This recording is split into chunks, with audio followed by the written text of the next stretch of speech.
Ser homem tem suas vantagens óbvias: força, voz grave, aquele papo de "sou o macho alfa" que a internet adora.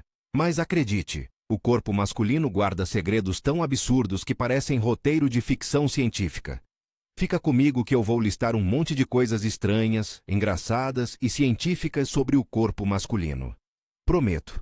Tem coisa que vai te deixar olhando para o espelho de um jeito diferente. Começando pelo que parece óbvio: o cérebro. Sim, em média o cérebro dos homens é maior, algo na faixa de 8-13% a mais em volume. Parece claro então que tamanhão resolveria tudo, né? Não. Maior não é sinônimo de melhor. O cérebro humano cresce por diferentes motivos. Corpo maior exige mais controle, maior tecido motor e sensorial, e por aí vai.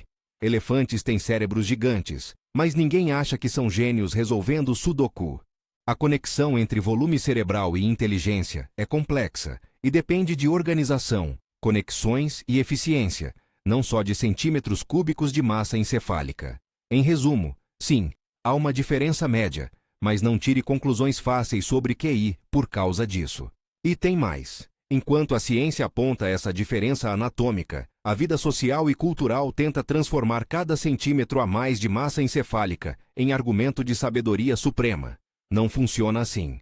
Cabeça grande não garante resposta pronta quando a fila do banco está lenta. Quem já passou por isso sabe. Agora, falando de riscos. O prêmio não é para quem trabalha mais. É para quem morre fazendo as maiores bobagens. Os Darwin Awards, aquele prêmio informal para quem é eliminado do jogo da vida por pura estupidez, tem um histórico quase monocromático. Predominância masculina. Estatística informal, claro, mas consistente. Em termos evolutivos, homens apresentam, em média, maior propensão a comportamentos de risco. Há hipóteses razoáveis para isso: exibição de capacidade de conquista, competição por status, estratégias que, em contextos ancestrais, podem ter trazido retorno reprodutivo, mesmo com custo de mortalidade. A piada é que alguns de nós parecem ter testado a hipótese até o limite. Não estou dizendo que todos os homens são inconsequentes. Estou dizendo que, em média, há um padrão, e que isso se traduz em histórias realmente bizarras. Se você já riu de um Darwin Award, pense duas vezes antes de subestimar a força do instinto de risco. Se você curte essas curiosidades bizarras, já deixa o like e se inscreve. Isso ajuda o canal. Falando de sinais que começam antes mesmo do nascimento, já ouviu falar da tal razão 2D, 4D? É simples de testar e assustadoramente popular nas rodinhas de curiosidades científicas. Põe a mão na mesa, compare o comprimento do dedo indicador, 2D, com o dedo anelar, 4D. Em muitos homens o anelar é mais longo que o indicador. Em mulheres, essa diferença costuma ser menor ou invertida. Pesquisadores acharam correlações entre essa relação e a exposição pré-natal a andrógenos, especialmente a testosterona. Em termos práticos, isso tem sido associado, com cautela, a algumas tendências comportamentais e físicas, habilidade em certas modalidades esportivas, algumas preferências por risco, até traços faciais. Mas atenção, correlação não é destino. Medir o dedo não te dá um relatório sobre sua personalidade, só é uma pista curiosa sobre como o ambiente hormonal no útero pode modular traços que aparecem décadas depois. A gente fala muito de testosterona como se fosse um pó mágico que vira homem ao ser derramado no organismo. Mas o hormônio é, antes de tudo, um regulador. Ajuda a desenvolver músculo, densidade óssea, redistribuir gordura, aumentar a libido. Simples. Testosterona facilita ganho de massa muscular, o que explica por que, em média, homens ganham músculo mais facilmente que mulheres. Há mais receptor androgênico em jogo e um ambiente hormonal que favorece isso. Por outro lado, há trade-offs. Parte da testosterona é convertida no dihidrotestosterona, o famoso DHT, que tem papel importante no desenvolvimento de características sexuais, mas também é o bad boy por trás da calvície androgenética em muitos homens. Ou seja, o mesmo sistema que te ajuda a erguer mais peso na academia também pode encolher folículos capilares ao longo dos anos. Biologia adora esse tipo de troca. E falando em calvície, a alopecia androgenética é um clássico da frustração masculina. Em termos simples, folículos sensíveis ao DHT tendem a encolher com o tempo. O cabelo fica mais fino, o ciclo de crescimento encurta, e a progressão pode levar àquelas entradas generosas, ou a careca completa. A estatística que ninguém quer ouvir é que algo em torno de 85% dos homens apresentam algum grau de calvície até os 50 anos. Sim, 85%. Claro que há variação. Genética materna e paterna, padrão de sensibilidade ao hormônio, estilo de vida, tudo conta. E não venha com a solução mágica. Uso de esteroides para potencializar músculo só aumenta o coquetel hormonal e tende a acelerar o processo. Não é recomendação médica e pode trazer vários riscos. Quer ganhar músculo? Treino e alimentação. Quer colorir a cabeça? Essa é outra conversa. Agora, pulando da cabeça para os nervos, já reparou como a percepção da dor parece variar entre pessoas e muitas vezes entre sexos? Estudos indicam que, em média, as mulheres têm maior densidade de fibras nervosas em certos tecidos, o que pode influenciar sensibilidade e percepção da dor. Isso não é um placar de resistência, nem diminui a dor de ninguém. Apenas sugere que os sistemas sensoriais podem ser calibrados de modo diferente entre grupos. A experiência do desconforto é complexa, envolvendo fatores biológicos, psicológicos e culturais. Então, quando alguém diz, não dói tanto assim, lembre-se, existem diferenças reais, mas elas não transformam ninguém em herói, nem em fraquejador. Mudando de registro, vamos para a história e aparência. O corpo ideal masculino já foi outra coisa. A imagem que vemos hoje, ombros largos, cintura fina, músculos definidos, é resultado de um processo cultural relativamente recente. No fim do século XIX, o padrão estético era diferente. Durante boa parte da história, corpulências mais cheias indicavam status e acesso a recursos. E sim, saltos altos já foram coisa de homem. Rei Luís XIV, por exemplo, usava saltos como símbolo de prestígio. A altura conferia status e era sinal de poder. Só mais tarde, com mudanças de classe, trabalho e gênero, os saltos migraram para o guarda-roupa feminino. Arnold Schwarzenegger é outro marco. A imagem do corpo supermusculoso, quase escultórico, tomou conta da cultura popular no século XX e remodelou as expectativas sobre masculinidade em muitos lugares. Isso tudo para dizer, o que consideramos normal ou atraente é fluido e às vezes totalmente esquisito quando olhamos com distância histórica. Entre surpresas anatômicas e curiosidades embaraçosas, um item sempre gera dúvida: por que homens têm mamilos? A resposta é embriológica e incrivelmente elegante em sua simplicidade. No início do desenvolvimento fetal, o corpo segue um roteiro padrão. Estruturas mamárias se formam antes que os sinais sexuais específicos tomem conta. Ou seja, todos começamos com um mapa que inclui mamilos. Para a maioria dos homens, eles são vestígio não funcional. Para uma minoria raríssima, sob condições hormonais extremas, existe a possibilidade de lactação. Houve relatos históricos, inclusive em contextos de fome extrema, como em prisioneiros na Segunda Guerra Mundial, onde o corpo, sob estresse e alterações hormonais, mostrou plasticidade e gerou leite em homens. Isso é extraordinariamente raro e ligado a situações de desequilíbrio hormonal intenso, nada próximo de normalidade, e certamente não é motivo para alarmes ou promessas mirabolantes de soluções. O cheiro corporal também esconde fenômenos curiosos. Há evidências de que níveis de testosterona e estados relacionais possam influenciar o odor produzido por glândulas e microbiota da pele. Alguns estudos e observações sugerem que homens solteiros podem ter compostos odoríferos. Pense em androstenona, um pouco mais expressivos que homens comprometidos. O salto interpretativo não é automático. Higiene, dieta, genética e cultura têm papéis enormes. Mas é tentador, meio esquisito e um tanto divertido pensar que status relacional pode sutilmente modular o produto olfativo que você deixa no travesseiro. Sobre os olhos, há diferenças médias no processamento visual entre homens e mulheres. Em linhas gerais, alguns estudos indicam que homens tendem a ser mais eficientes na detecção de movimento e em discriminar contraste em certas condições, enquanto mulheres, em média, têm vantagem em discriminação de cor e em tarefas que requerem distinção fina em tonalidades. Parte disso pode estar ligado à genética. Genes que influenciam a visão de cor estão no cromossomo X, e parte é questão de plasticidade e experiência. O que importa aqui é a palavra média.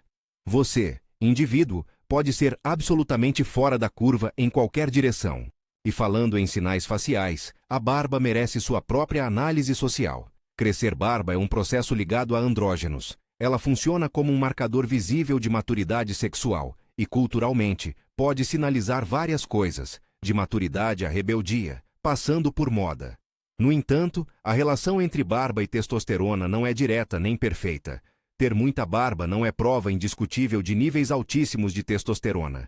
Há fatores genéticos locais, sensibilidade folicular e modelos culturais que pesam. A barba é um símbolo com muitas interpretações, e o mesmo bigode pode significar coisas bem diferentes dependendo do tempo e do lugar. Entrando num capítulo que mistura ciência com, vergonha alheia, digestão e gases. Sim, tema nobre. Alguns estudos mostram que o tempo médio de trânsito intestinal pode diferir entre sexos. Dados apontam algo como 33 horas em homens e 47 horas em mulheres para o trânsito total, em média. Isso tem implicações. Menos tempo de contato no intestino pode alterar a absorção e composição de microbiota, entre outras coisas. Em experimentos com feijão, por exemplo, percebeu-se diferença na produção de gases que contêm enxofre, os compostos responsáveis por aquele cheiro mais pungente. Em números citados, as medidas de enxofre apareceram na comparação como 1,86 mm versus 0,59 metros em certos parâmetros, um indicativo de que, sob condições específicas, pode haver diferença na composição e no odor. Traduzindo, a combinação entre o que você come, quanto tempo o alimento fica no intestino e a sua microbiota produz resultado olfativo variável. Não é competição, é química. Voltando à história das roupas e da altura, a média de altura humana mudou ao longo do tempo, influenciada por nutrição, saúde pública e padrões sociais. Em alguns períodos, a média era bem menor do que a gente imagina hoje, e a elite costumava usar artifícios, como saltos, para parecer mais alta. Salto alto não foi invenção feminina. Começou em contextos masculinos. Moda empurra e puxa significados, e a ideia do homo alto, como padrão, é só mais uma camada nessa história longa e caprichosa. A laringe, por sua vez, explica muita coisa sobre por que as vozes masculinas tendem a afundar nas frequências graves. Durante a puberdade, a laringe aumenta, as cordas vocais alongam e a voz perde brilho agudo. O chamado pomo de Adão é uma saliência cartilaginosa proeminente visível em muitos homens. Não é só estética, é sinal de um alongamento laríngeo. A voz grave funciona como um sinal social potente, intimida rivais, atrai parceiros em certos contextos, marca maturidade. Novamente, é média e mensagem. Voz baixa não transforma personalidade, mas ajuda a transmitir presença. E cá entre nós, envelhecer vem com surpresas. Existe a chamada andropausa, termo popular para descrever a queda gradual nos níveis de testosterona que ocorre com a idade. Um número frequentemente citado é uma queda média de cerca de 2% ao ano, a partir de certa faixa etária. Isso não é uma queda abrupta como a menopausa feminina, mas pode estar associada a sintomas como mudanças de humor, menor vigor, ganho de gordura e alterações no desejo sexual em alguns homens. Nem todo sujeito experimenta tudo isso, e fatores de saúde, sono e estilo de vida influenciam muito. Importante: andropausa não é sentença, é uma tendência biológica que convive com muitas variáveis, e tem um fenômeno noturno que causa confusão geral, a tal da tumescência peniana noturna, ou NPT. Em termos simples, durante o sono, REM, ocorrem episódios de ereção, em média algo como 3-5 episódios por noite. É um reflexo fisiológico ligado ao cérebro e ao balanço de neurotransmissores, não necessariamente ligado a conteúdo sexual consciente. É um sinal de que o sistema nervoso e vascular está funcionando. A ausência de episódios pode ser investigada clinicamente, mas os episódios em si são apenas parte da rotina do corpo humano em descanso. Agora, se você estiver juntando as peças, começa a haver um padrão incômodo e fascinante. Muitos dos superpoderes atribuídos ao corpo masculino, músculo, voz, sinais externos, têm custos que aparecem ao longo do tempo ou sob certas condições. Testosterona ajuda a construir e a exibir, mas também traz consequências. Estrutura anatômica gera vantagens e limites. O que parecia ser vantagem pura vira um arranjo de ganhos e perdas, como uma conta que não fecha sem mais subtrações. E se isso já deixou você desconcertado, a parte mais estranha ainda está por vir. Algumas das contradições biológicas mais curiosas envolvem interações entre hormônios, cultura e história que desafiam nossas noções banais de mais é melhor. Por exemplo, Como é que um hormônio que te ajuda a ficar forte também acaba implicado na queda de cabelo que mexe com autoestima? Ou por que um sinal sexual, como a barba ou a voz, pode ser tão interpretável, dependendo do ambiente cultural? A resposta está espalhada entre genética, evolução, escolhas comportamentais e azar histórico. Esses fios começam a se entrelaçar em situações que, quando colocadas lado a lado, quase parecem piada pronta. O cara que treina para ficar com um peitoral enorme, mas não imagina que isso pode acelerar processos hormonais que afetam seu couro cabeludo. O indivíduo solteiro cuja química corporal é ligeiramente diferente do que era antes do namoro. O rapaz que, sem saber, pode ter um padrão de dedos que sinaliza exposição hormonal antes mesmo de nascer. A biologia é criativa e um pouco sádica às vezes. E aí vem a pergunta que muitos fazem quando a conversa chega nesse ponto. Enquanto a gente ri e aponta as oddities, o que isso diz sobre a nossa ideia de ser homem? Será que a noção de vantagem corporal masculina sobrevive à lupa da ciência? Ou ela se fragmenta em um mosaico de peculiaridades que ora favorecem, ora cobram tributo? Essa tensão entre vantagem e trade-off é o que eu quero explorar a fundo. E já aviso, tem histórias pessoais, dados esquisitos e alguns números que vão te fazer reconsiderar seus argumentos sobre superioridade física. Mas calma, antes de chegar lá, tem uma curiosidade que junta história, moda e anatomia de um jeito que parece roteiro de série. Pense naquele cavalheiro do século XVII, impecável, com salto e peruca elaborada. A moda não era só vaidade, era uma linguagem de poder. Hoje, a silhueta que comunica poder mudou, e muito disso se mistura com hormônios, nutrição, guerras e revoluções industriais que mudaram o que o corpo precisava ser para sobreviver. A mesma coisa acontece com sinais como a barba e a voz. Eles foram cooptados ao longo do tempo por regras sociais que mudam mais rápido que a biologia. E olhando para frente, uma conclusão desconfortável emergirá. O corpo masculino contém uma coleção de soluções evolutivas que serviram a contextos bem específicos. Fora desses contextos, algumas soluções soam estranhas, injustas ou até contraproducentes. A biologia não tem um projeto estético. Tem respostas a pressões seletivas, a casos e constraints fisiológicos. Isso explica por que certas características persistem, mesmo quando parecem fazer pouco sentido na vida moderna. Se você está aí, digerindo a ideia de que ser homem é uma mistura de vantagens, pegadinhas evolutivas e moda histórica, segura essa sensação. Ainda temos algumas das maiores surpresas para destrinchar. Histórias de como o organismo que você habita responde a extremos, trocas hormonais que parecem piadas retorcidas e alguns números inconvenientes que explicam por que nem sempre a força vence. Vou te mostrar como esses elementos se conectam e por que a próxima rodada de curiosidades é capaz de deixar qualquer um de queixo caído. Agora que a gente já montou o quebra-cabeça das peças mais óbvias, cérebro, testosterona, barba e trânsito intestinal, vamos mergulhar em outras esquisitices que deixam qualquer reflexão sobre ser homem com gostinho de ficção científica. Vou seguir entregando fatos, histórias e aqueles números que fazem você coçar a cabeça. Prepare-se, tem curiosidade histórica, biologia estranha e uma dose extra de ironia. Começando por algo que muita gente faz sem pensar, medir o dedo e tirar conclusões em roda de bar. A razão 2D, 4D. A comparação entre o indicador e o anelar virou a queridinha das conversas de curiosidades. É simples. Se o anelar é visivelmente mais longo que o indicador, tende-se a dizer que houve mais exposição a andrógenos no útero. Isso foi associado com cautela a várias coisas, desde aptidão em certos esportes até traços comportamentais. Agora, para deixar tudo mais humano, isso é probabilidade, não destino. Medir os dedos pode te dar tema de conversa e, quem sabe, uma desculpa científica para justificar que você sempre foi aquele que encarava esportes de contato sem medo. Mas não é manual de personalidade, é só uma pista sobre um ambiente hormonal que você experimentou antes de conseguir falar, mamãe. Falando em hormônios, vale aprofundar um pouco o que o DHT faz, sem virar lecture de bioquímica. Testosterona, boa parte dela, pode ser transformada pela enzima 5-alfa-redutase em dihidrotestosterona, o DHT.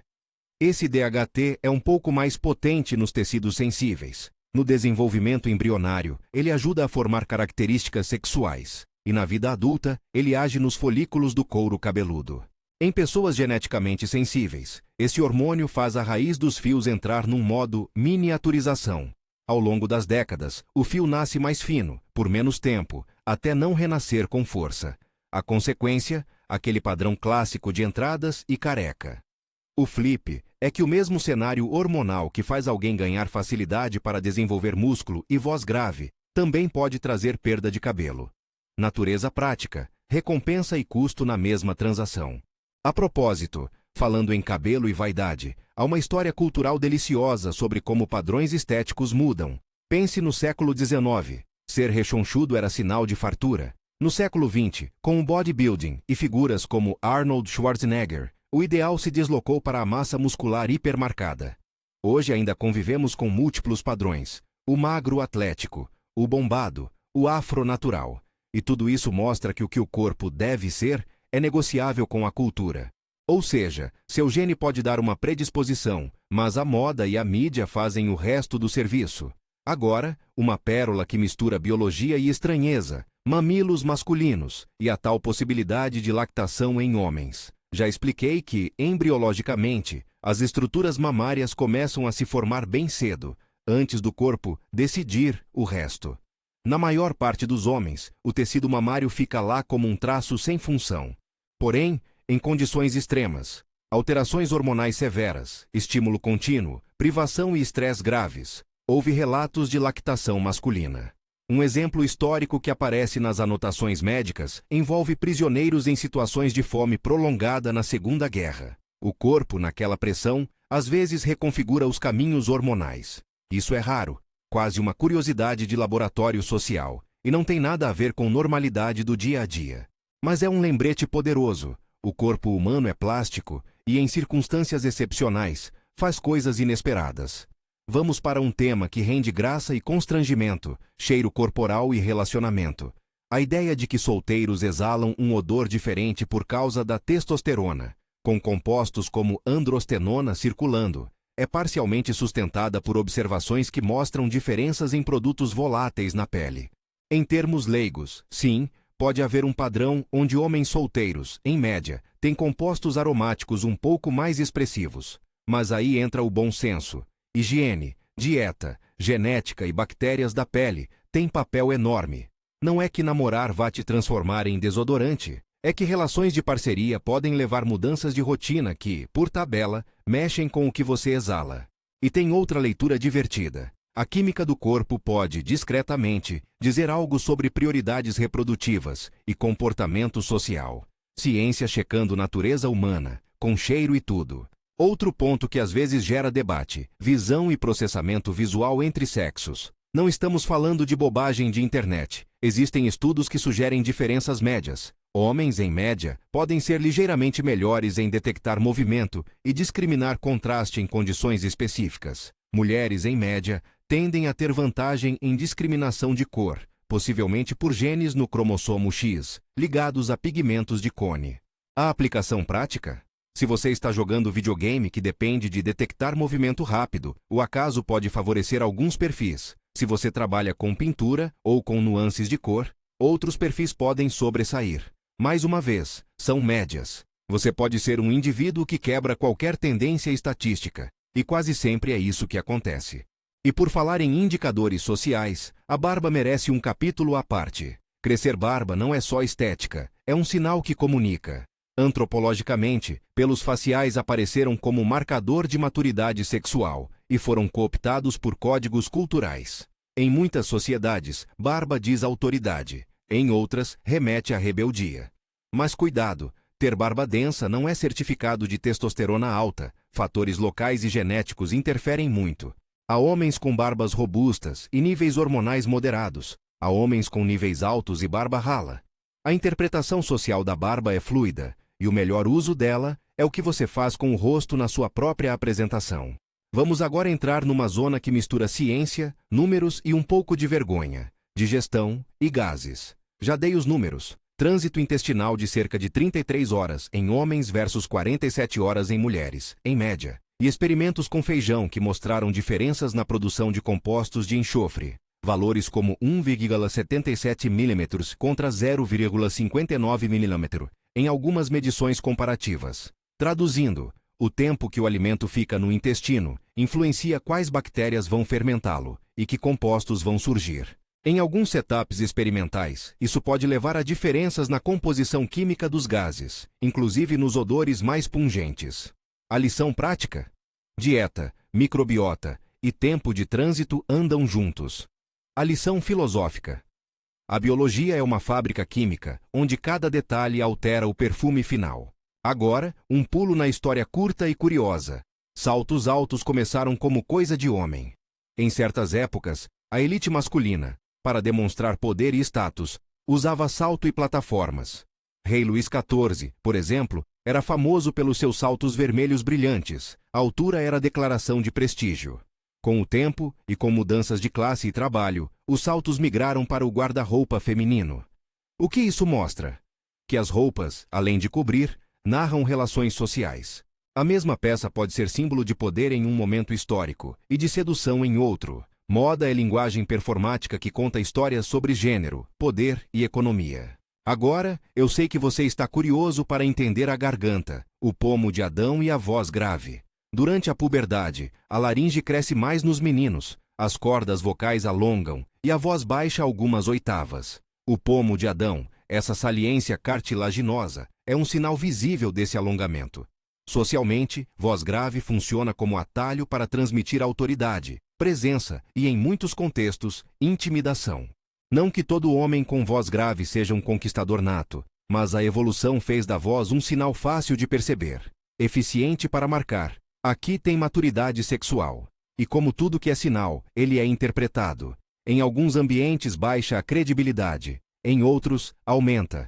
Contexto é tudo. Uma questão que gera muita ansiedade. Andropausa. Esse termo descreve a queda gradual da testosterona ao longo da idade, muitas vezes citada como uma queda de aproximadamente 2% ao ano, a partir de certa faixa etária. Isso é diferente da menopausa feminina, que é mais abrupta. Para alguns homens, essa diminuição pode vir acompanhada de sintomas: menor energia, alterações de humor, ganho de gordura abdominal, redução de libido. Para outros, nada dramático acontece.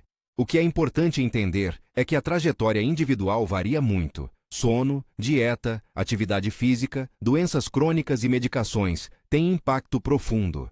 Andropausa é uma tendência biológica, não um veredito imutável. Ainda no reino dos fenômenos noturnos, não posso deixar de reforçar a tumescência peniana noturna, NPT. Durante o sono REM, é comum ocorrer ereção umas 3-5 vezes por noite, em média. Isso é reflexo fisiológico ligado ao balanço de neurotransmissores e ao estado cerebral durante o sono. Serve, entre outras coisas, como indicador de integridade neurológica e vascular. A ausência de NPT pode ser sinal clínico em alguns contextos. Sua presença, na maioria dos casos, é só mais uma pecinha do cotidiano do corpo. Então, da próxima vez que você acordar com aquela sensação estranha, respira. Faz parte. Agora vamos juntar tudo isso e fazer a pergunta que a gente vinha evitando. O que tudo isso diz sobre vantagem masculina? A resposta curta. Vantagem é meio mito. A resposta longa. Muitas características que tradicionalmente chamamos de vantagens vêm acompanhadas de custos. Testosterona permite mais músculo e voz baixa, mas dá as contas com DHT e risco de alopecia em pessoas sensíveis. O cérebro, um pouco maior, em média, não entrega vantagem cognitiva automática. Ele acompanha corpos maiores e demandas motoras. A propensão a risco pode trazer ganhos reprodutivos em contextos ancestrais, mas também aumenta a chance de acidentes. Darwin Awards à parte. Sinais como barba, cheiro e voz são interpretáveis. Às vezes trazem benefício, às vezes são neutros, às vezes são prejudiciais dependendo do ambiente sociocultural. Em suma, a biologia é pragmática, não moral. E por que isso importa no cotidiano? Porque toda vez que tratamos características humanas como melhor ou pior, esquecemos os trade-offs. Um corpo que funciona para um ambiente pode ser inadequado para outro. Um sistema que protege em uma situação pode prejudicar em outra. Essas nuances explicam por que as sociedades moldam papéis, por que a moda muda, por que o estigma sobre a calvície ou a obesidade é cultural e não apenas biológico. Ao reconhecer isso, a conversa sobre masculinidade fica mais rica e menos maniqueísta. Antes de fechar, deixe eu jogar algumas pequenas provocações práticas para você. Exercícios rápidos que conectam ciência com vida real. Primeiro, meça agora o seu 2D.4D e posta nos comentários. Sem julgamentos, só curiosidade. Segundo, escute sua voz num áudio gravado e compare a si mesmo. A percepção da própria voz contrasta com a voz real, e isso mostra como sinais não são apenas biologia, são experiência. Terceiro, se você tiver interesse em entender trânsito intestinal, experimente manter um diário alimentar por alguns dias e anote como padrões de sono, estresse e tipo de alimento influenciam seu conforto. Não é receita médica, é observação pessoal. E observar seu corpo com curiosidade é um ótimo hábito. Chegando no clímax de surpresa. Pense em como alguns dos fatos mais chocantes que vimos se alinham contra o senso comum. Aquele cara que treina só para impressionar e esfrega a hipótese de que mais músculo é sinônimo de sucesso. Ele pode, no longo prazo, enfrentar efeitos hormonais que mexem com o cabelo. O solteiro à vontade pode perceber mudanças discretas no odor que a associação social interpreta de determinada maneira. O homem com barbas densas pode ser visto automaticamente como macho alfa, mesmo que sua sensibilidade e empatia sejam altas. A ciência expõe essas contradições e tira a roupagem de certeza do que a cultura costuma afirmar. É desconfortável? Às vezes. Libertador? Também. Ok, hora da recapitulação rápida, em formato de balaio de curiosidades que você pode repetir no próximo encontro com amigos. Cérebro. Homens têm, em média, 8-13% mais volume, mas isso não significa ser mais inteligente. Organização importa. Comportamento de risco. Predominância masculina em incidentes extremos. Ilustra a tensão entre retorno reprodutivo e mortalidade. 2D, 4D. Dedo anelar maior que o indicador pode indicar exposição pré-natal a andrógenos, mas é só uma pista. Testosterona. Ajuda a ganhar músculo, mas parte vira DHT, responsável por calvície em indivíduos sensíveis. Calvície. Cerca de 85% dos homens apresentam algum grau até os 50 anos. Genética e sensibilidade folicular são chaves. Dor. Diferença na densidade de fibras nervosas sugere variações na sensibilidade, sem hierarquia moral. História corporal. Padrões estéticos mudam. Saltos e corpulência já ocuparam posições opostas de prestígio. Mamilos. Traço embriológico. Lactação masculina é rara e ligada a condições hormonais extremas. Odor. Estado relacional e testosterona podem modular compostos como androstenona, mas higiene e dieta dominam. Visão. Médias diferentes em detecção de movimento e discriminação de cor, com muita sobreposição individual. Barba. Sinal social. Não prova de hormônio alto. Digestão. Trânsito intestinal médio de 33 horas, em homens versus 47 horas em mulheres. Feijão e enxofre mostraram diferenças químicas em experimentos. O acefepentecebilínito, o 0,59 miro, em certas medidas. Altura e moda. Média histórica variou, e saltos já foram moda masculina. Pomo de Adão e voz. Laringe maior na puberdade. Voz grave funciona como sinal social.